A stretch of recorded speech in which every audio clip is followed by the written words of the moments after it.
what a time to be alive in America.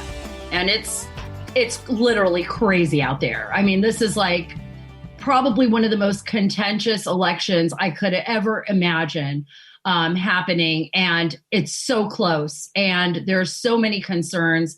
This is why President Trump's lawyers are out there fighting in Pennsylvania, Nevada, Arizona. By the way, Arizona, we've got Congressman Andy Biggs. Congratulations for once again being the best out there, Congressman in Arizona, and your constituents love you. That's why you're in office.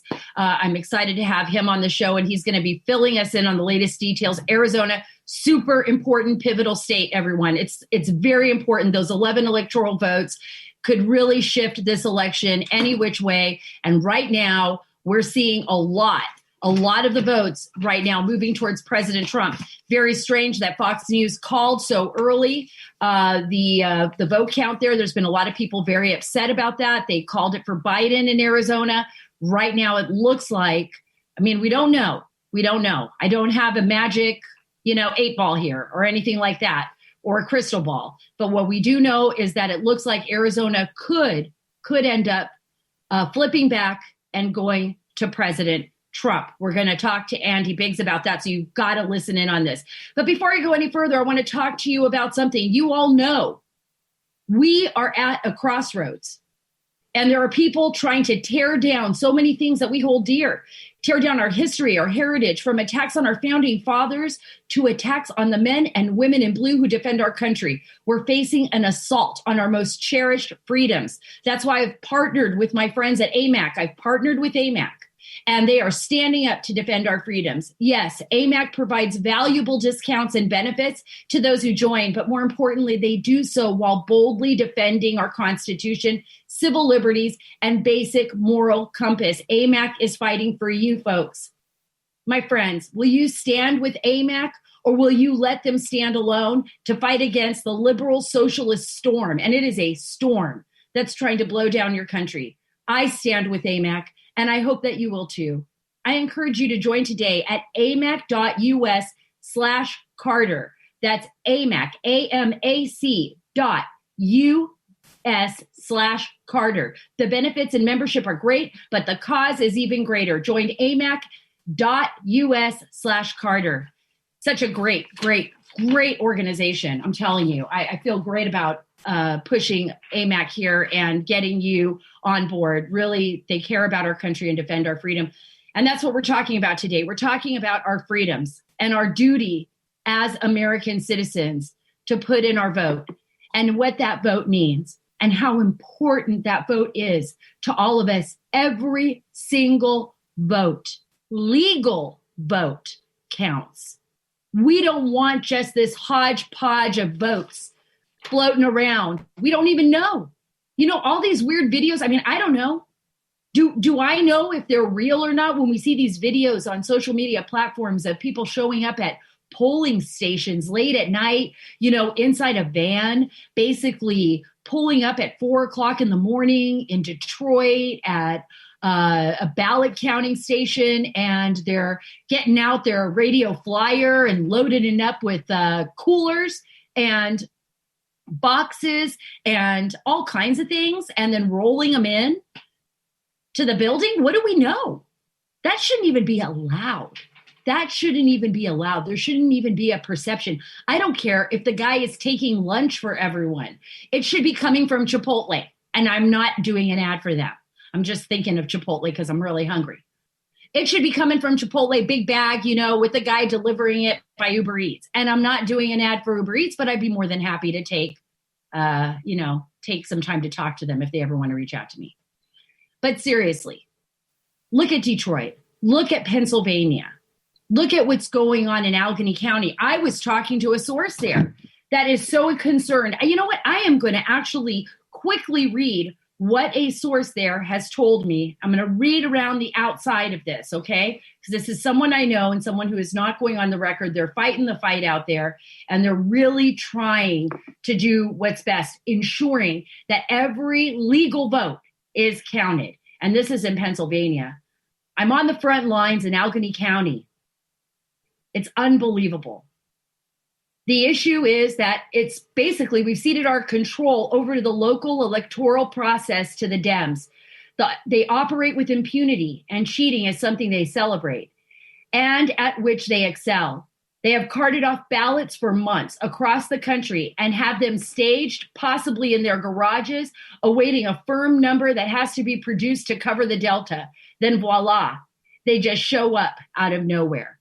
That's the concern. The concern is that this delay in counting the votes. I mean, we're one of the richest nations on earth, if not the richest, right? We're the democracy that everyone looks up to. The republic. Okay, for those of you who get mad when we say democracy, we'll say republic.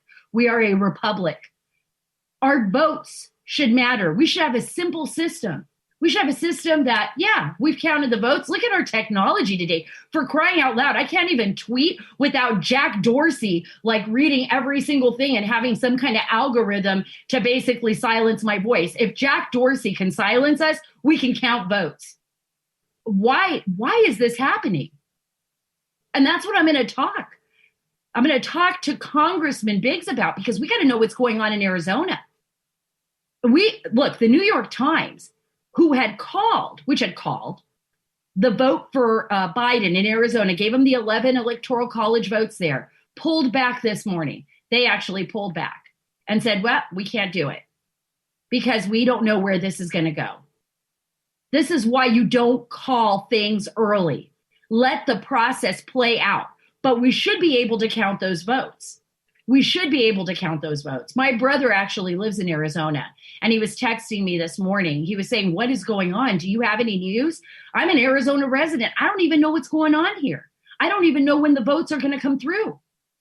This is so unbelievable. What do you think other people in other countries are thinking when they see our news and the process we're going through right now? They're actually thinking, holy crap, the United States of America is possibly overwhelmed by voter fraud. There's probably something going on the inside. What's going on there? The United States of America, which should have the exemplary voting system of the world. But by the way, we're always getting involved in other people's issues overseas, right? We want to ensure Afghanistan has a legal vote, that everything happens in Afghanistan is perfectly clean. I remember because I was there. I was there during the elections, which were fraught with corruption.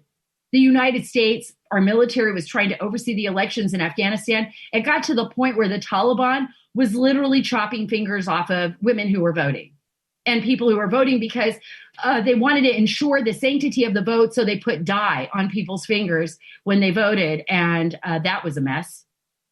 But wanted to tell you something that I saw, which reminded me when I was looking at, the vans pulling up outside of this polling station. We don't know what that is. Maybe that was a guy just taking in some paperwork. Maybe he was just, some kind of worker that had nothing to do with the ballots. I have no idea. It needs to be investigated. But when I saw that, what occurred to me was this moment in Afghanistan when I was following the ballot boxes, right? That during the election, I was out in some province and they were taking one of the boxes with apparently the ballots inside. And I think that year Karzai won. But the ballot box, which was locked, had literally been basically ripped apart on the top. The plastic was completely cracked. It was wide open. I'm like, hey, looks like someone's been fiddling with this box. And people are like, what are we going to do? Nothing we can do now. Might as well just ship that off to Kabul for counting. Whatever. I don't want America to turn into that. Do you? I mean, do we really want to be a banana republic? Do we really want to be a fledgling, a democracy, or acting like one? I mean, we should have this down pat, right?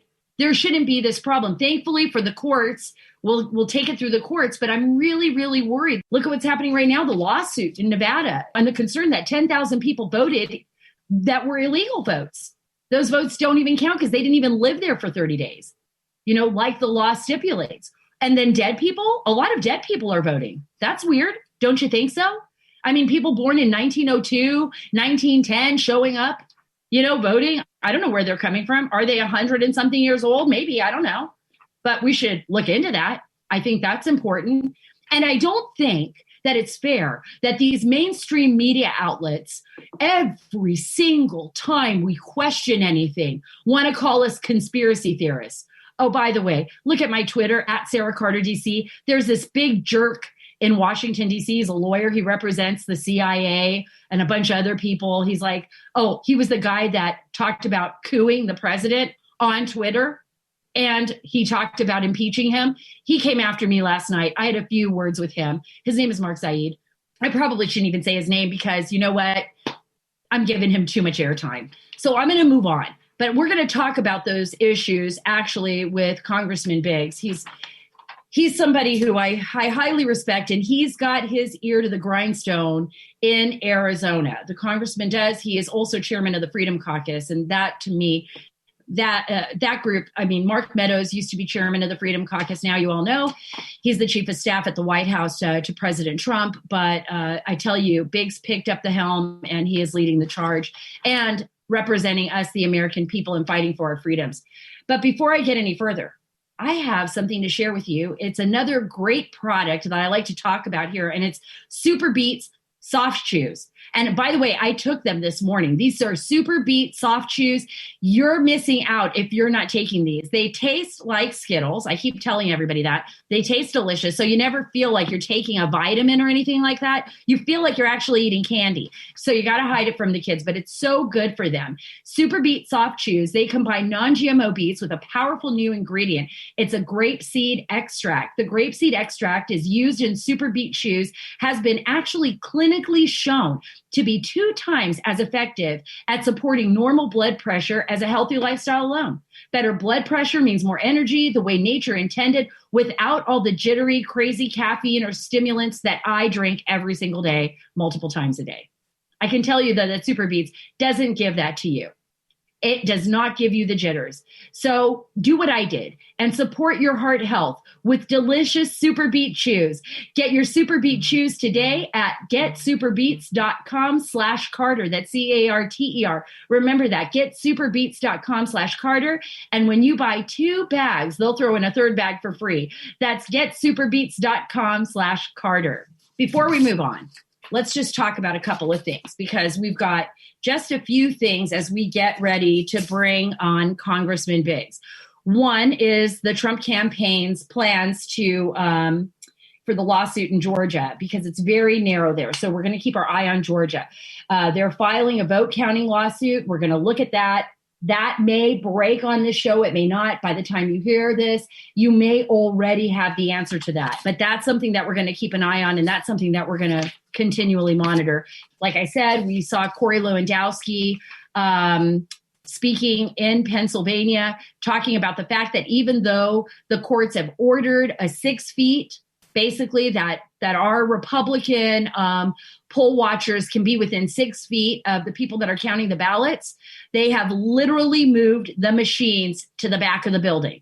So basically, they've made it impossible for our poll watchers to see them counting the ballots in Pennsylvania. What happened to transparency, folks? What about transparency? This is so insane. I can't believe this is America right now. I'm telling you, instead of giving up, though, I remember I was feeling just so disheartened last night, feeling so disheartened about everything that's going on, talking to friends, talking to my family. And all of a sudden I thought, you know what? I'm not going to allow myself to feel this way. I'm going to fight for this country because I believe in it. I believe in our system. I mean, regardless of what happens with the election, we all have to continue fighting. We all have to believe in what we've been fighting for the last 4 years. I'm sick of the DOJ, but we still got to hold them accountable. We can't just walk away. We got to say, where's the accountability here for what happened over the last 4 years with the Russia hoax? We have to be willing to stand up for this country and hold the swamp accountable because guess what? They're hoping that you're exhausted. They're hoping that you won't hold them accountable. They're hoping that you'll go back to watching Netflix and, ignoring Washington and letting them, people like Joe Biden and his family and others like them on both sides of the aisle, dip their hands into the cookie jar and enrich themselves while we all suffer. I'm not going to let that happen. And you shouldn't either. Congressman, thank you so much for being a part of the Sarah Carter Show today. This is probably one of the most important days in U.S. election history because what's going on out there? In Arizona, Sarah, we had over 600,000 votes at the start of yesterday's counting, and about 90,000 of those were counted and tallies released. President Trump picked up about 59%, 58.8% of those votes. He needs to win. At that point, he needs to win about 56.5. Now it's about 56.25, 56% of all votes coming in for him to win. There's still 520,000 votes outstanding. Two of the smaller counties, I shouldn't say smaller, one county with 1 million people in it is going to release their a tally, and probably in the next 30 minutes. What county is that, Congressman? That's Pima County. It's Tucson. Yeah, Pima County. That's right. Yeah, very liberal. If he can hold 50% or anywhere close to 50%, that will actually be enormous because then it lessens the pressure on the rest of the state.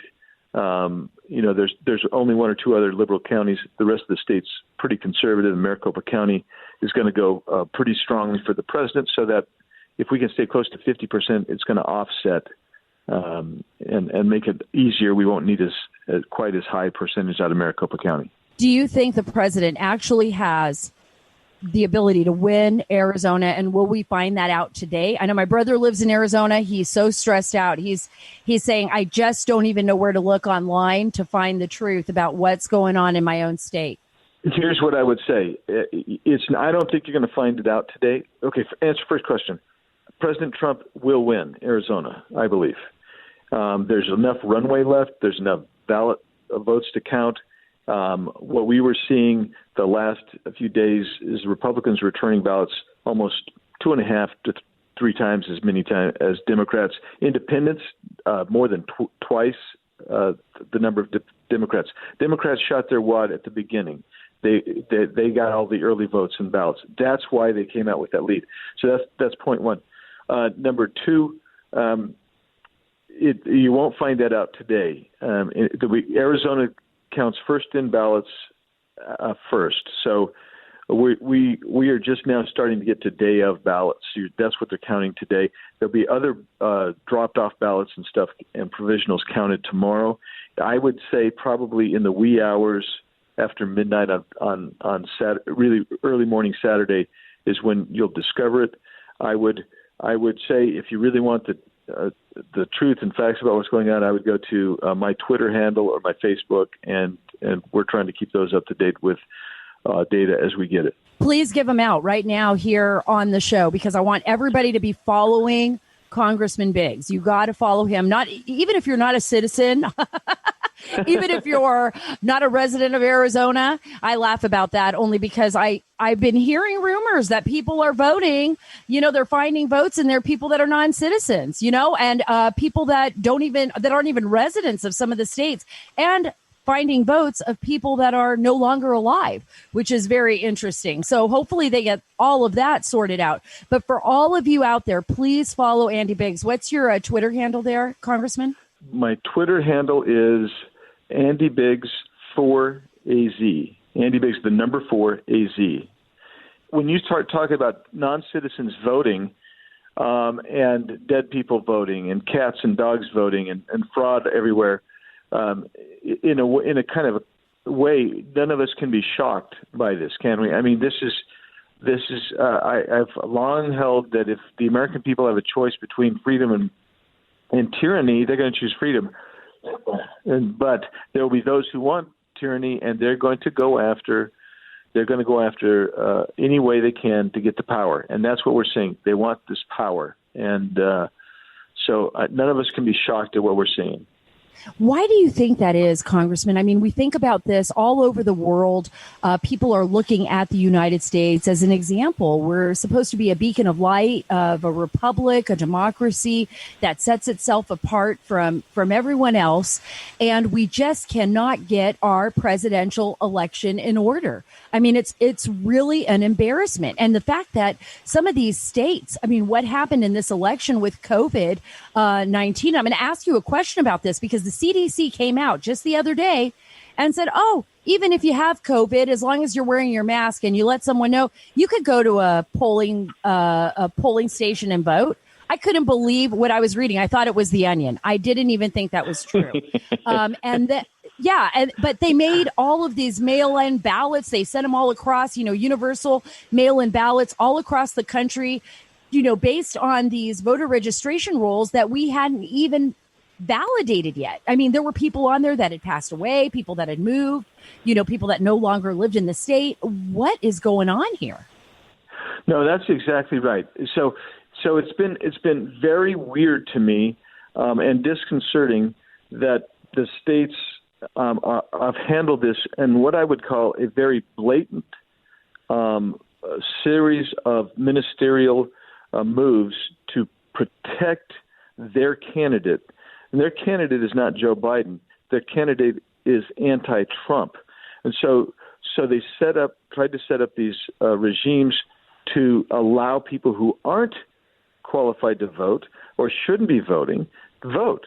I mean, don't forget, in Georgia, you had these rich folks come down there and say, we're going to pay all the fines for these people so they can get qualified to vote.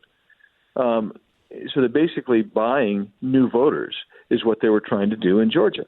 So you're seeing this go, and it's incredible. And I'm embarrassed. I think we should be embarrassed at what I would call open corruption in our electoral process. And it really kills the notion that America is the nation of free, law-abiding people. It's really a travesty and embarrassment to the entire country.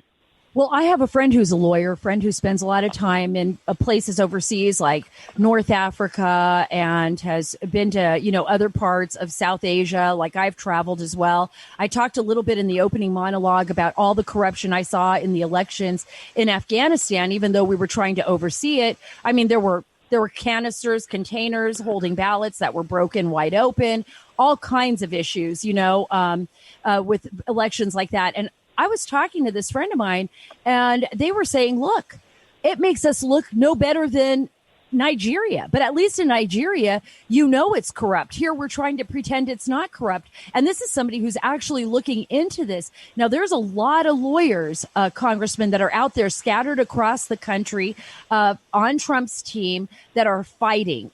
What do you think their odds are of being able to get this through the courts and cleaning up and resolving some of these issues? Because I don't know. Some of them seem actually kind of hopeless. If you ask me, the way they're talking about it, I'm hoping for maybe some resolution to this. But is that realistic? Yeah, no, I think so. For instance, in Arizona, we've got a great team of lawyers, and we've got lawyers. At least in Arizona, you have some transparency in the ballot counting process. Now, there are some places where they're not, in some places in Georgia, some counties in Georgia and in Pennsylvania, they're not allowing transparency. I think what's going to ultimately happen, because I think we're going to be very, very close here in a lot of states, and I think the Electoral College vote's going to end up being very close. Don't be surprised if this gets to the Supreme Court to adjudicate a lot of these issues on constitutionality of conduct of elections officials. And I fully expected to be in the U.S. Supreme Court before this is over and done with. I certainly hope so. I wanted to ask you about the Sharpie situation.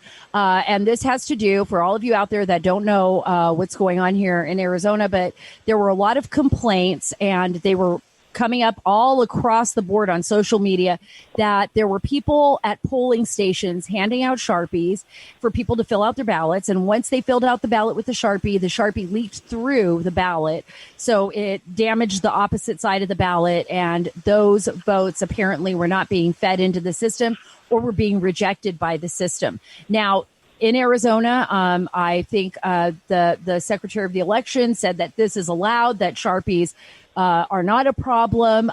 There's been a big battle back and forth on this. I know there's actually an investigation now being conducted by the Attorney General.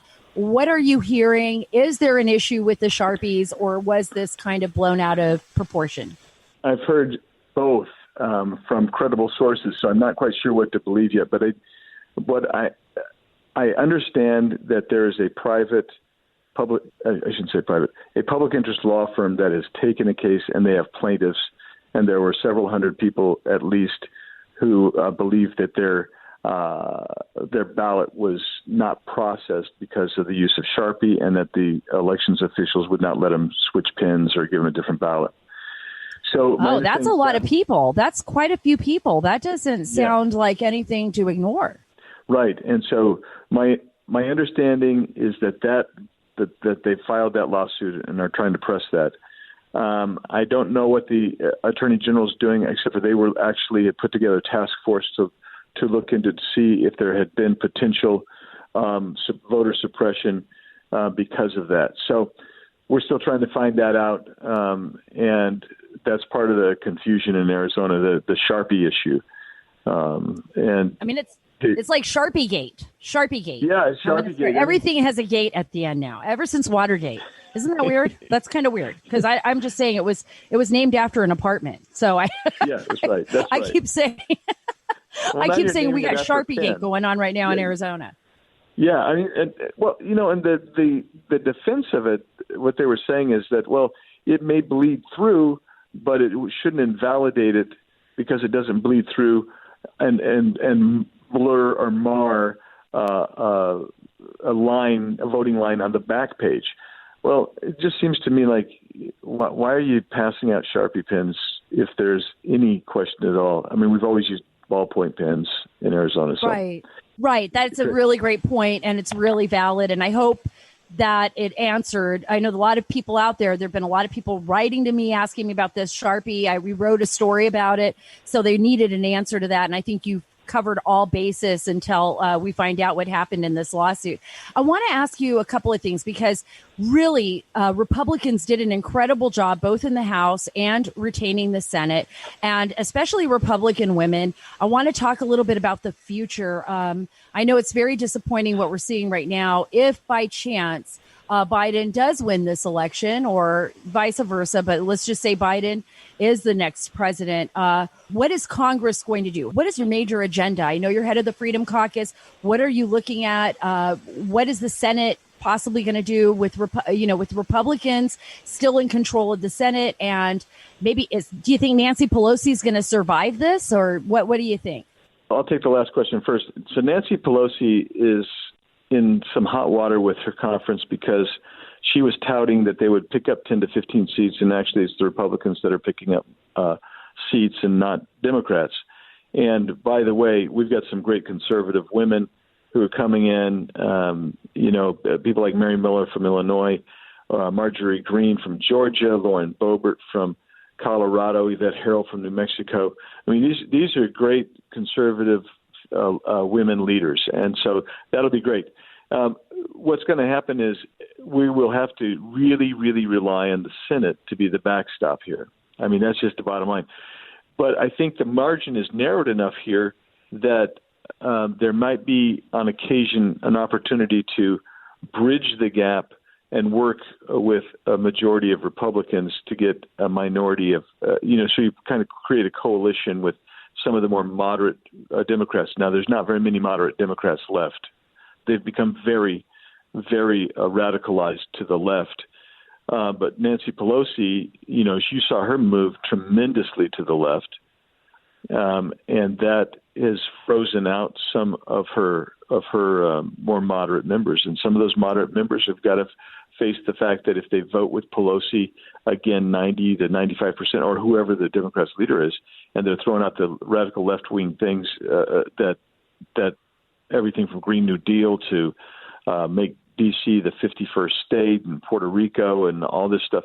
If they're voting that way, then they're in jeopardy of not coming back either.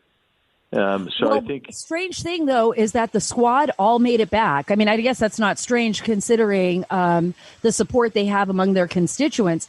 But it is kind of frightening to see the rise of socialist values in America, Congressman. I mean, 49% of young people. I had Jenny Taylor. She's a writer on my site. She's an investigator.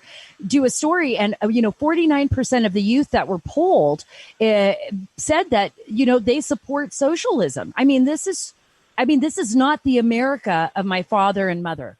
No, that's right. And they do. And I mean, we need to internally reevaluate our institutions. Everything from our K-12 and post-secondary institutions that have been indoctrinating people, that, the 1619 Project, et cetera, that America's bad, socialism's good. I mean, the Soviet Union was not bad. Venezuela's economy is not as bad as you think. They just never did it right. They never did communism right, but we can do communism right. You can't do it right because it's just a failed philosophy. So we have to evaluate that. You have to evaluate some of your religious institutions who have emphasized over faith. They've emphasized a dogma of social justice. Those types of things. Those things drive me crazy. That same 49% that you're talking about of our young people that approve of communism or socialism, they also are faithless. They're agnostic or atheist, and that this country was built on for a good, moral, religious people. I mean, that's what the founders all said. That's how freedom works. Is people who understand that they can be adjudicated for their crimes in this life and their sins in the next life, and so they want to treat their fellow citizens with respect and care and tolerance and love, all the things that I think on the right we want to teach our children that on the left, when they say tolerant, they're only tolerant if you share the same leftist dogma that they have. This is the concern I have going forward. Why we have got to keep fighting, Sarah. We've got to fight to win this election. With every fiber of our being, we need our lawyers to be good. We need our observers to be good. Just as we campaigned hard, we worked hard. That's why we won some Republican seats back. That's why we overcame the social media. And now there's some things that we can get together maybe with the Democrats on. They have a problem with the social media giants as well, for different reasons than we do. I think only President Trump would be able to actually fight these guys. There is no reason to believe that a President Biden would even do that. In fact, he'd be working alongside guys like Jack Dorsey and Mark Zuckerberg and Sundar Pichai.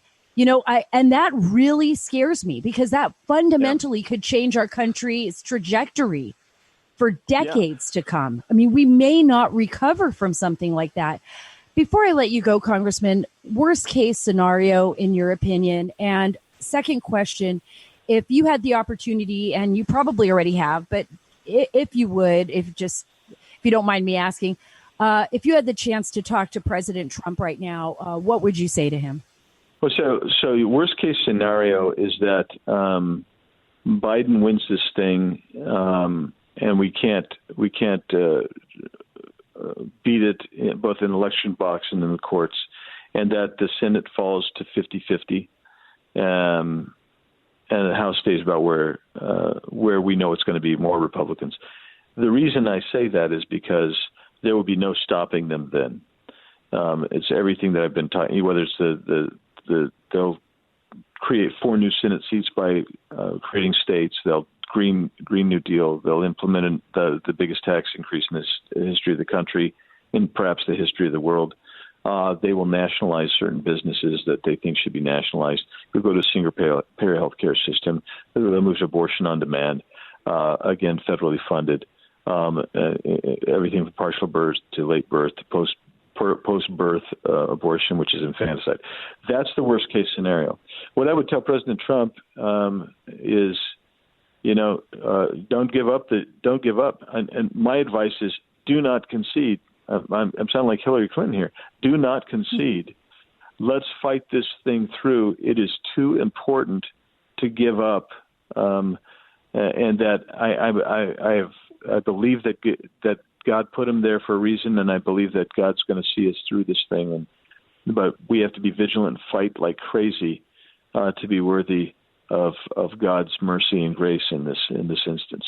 I tell you, I feel everything that you're saying. It's right there in my heart. I say to myself, what could the outcome of this be if we give up now? We can't ask the president to continue to fight if the American people and those who've supported President Trump from the beginning are giving up. And I agree with you wholeheartedly. It's my same message to the president as well. We see two very different futures for America, and we cannot give up this fight. Thank you so much, Congressman, for being on the show. I want you to come back after all of this is resolved, and I want to get all of your thoughts on whatever happens, whether that be President Trump or a President Biden. I really appreciate you taking the time to talk to me. Thanks, Sarah. As always, it was great to be with you. Thank you. Wasn't that an incredible interview with Congressman Biggs? I felt like I got so much out of it, and I'm actually terrified right now.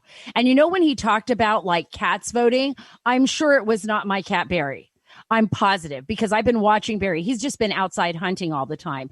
But let me tell you something that I do give Barry credit for. And that is not well, actually, I don't give Barry credit for it. I give Arm & Hammer credit for it. He doesn't stink. Barry's litter box does not stink. Everyone could use that good news, I'm sure, right now. And Arm & Hammer makes this incredible cat litter and has launched their Perfectly Imperfect campaign. And this is something I really, really believe in. It's to help lovable but overlooked shelter cats find caring and forever homes. Isn't that cute? I mean, Barry was a rescue cat. I know, because I rescued him. He was the last one left. In fact, they just handed him to me. They said, please take him. And they put him in a box, and I went leaving out. But this is so great. This is a way to save a cat's life. And no one knows the benefits of adopting a cat like I do. And these cats, they're in particular need of love, attention, and support. From now until November 30th, shelters and cat lovers can nominate a perfectly imperfect feline friend on FelineGenerousStories.com. I'm going to put my story in there. It's a fun way to help cats find caring pet parents through shelters. 3 shelters will win actually $10,000 each. Plus, Arm & Hammer is awarding $100 worth of litter to the first 100 eligible entrants. Visit FelineGenerousStories.com for official rules and to learn more. That's FelineGenerousStories.com for official rules, and you'll learn so much more. So now that we've saved some cats' lives and we're feeling good about ourselves, I think we need to start saving our country, right? I mean, this is the most important thing. Every episode of this podcast, what I want to do, what I try to do, is bring people in to talk to you about what's happening here in Washington, D.C., or in the country, or in the nation, or in the world. But people that I trust, people that I believe in, people that I know will actually make a difference in our lives, and people that can give us some advice. And, you know, I know we're in a hard place right now. Our nation's in a tough spot. I don't know what's going to happen. You don't know what's going to happen in our cities. We've seen riots sprout up here and there. I saw what was happening in Washington, D.C. It's pretty frightening. And it's even more frightening when you think about the fact that so many young people have been lied to in our school systems, in our education systems, from the time they're in elementary school, some of them, until they're in college and universities. You know, believing in this idealistic socialism or Marxism. And it's just wrong. It's not who we are. It's un-American. And I want to talk to you about something that, I mean, I think it stunned me. And I was on Twitter, and it was a march in Denver, Colorado the other night. And there were people marching in the streets. They were like literally chanting, "Down with the USA. Down with the American flag." They were talking about globalism. They were chanting for no borders. They were chanting for the end of America. And I just couldn't believe what I was seeing. And it broke my heart. And it actually broke my husband's heart. And it made me really sad because, I was looking at him and I was playing the video for him. And he said, could you please just turn that off? Could you please stop it? And I said, what's wrong? And he goes, it's hard for me. He goes, it's hard for me to think that, me and my friends, we go overseas, we're fighting for this country, fighting for freedoms so that people can march in the street, that I lost my eyesight, that, Brian, his best friend, lost his life on a battlefield in a foreign country, never to see his little kid again, never to see his wife again, all in defense of this nation. And there are people literally marching in the streets, burning the American flag that draped Brian's coffin on his way home, that represents all those young, wonderful people, men and women who have given their life for our nation. And it broke my heart. It literally broke my heart. It isn't tough enough that we're dealing with this crazy, election, and that all of us are so stressed out and that we've been so divided, even in our own families, from one another. But we're watching people who have all, it's really easy to march on a street in America and burn a flag here. It's real easy to march on the street and say you hate cops here and you hate President Trump and all of that. It's real easy to do that here. Try doing that in Russia. Try doing that in Pakistan.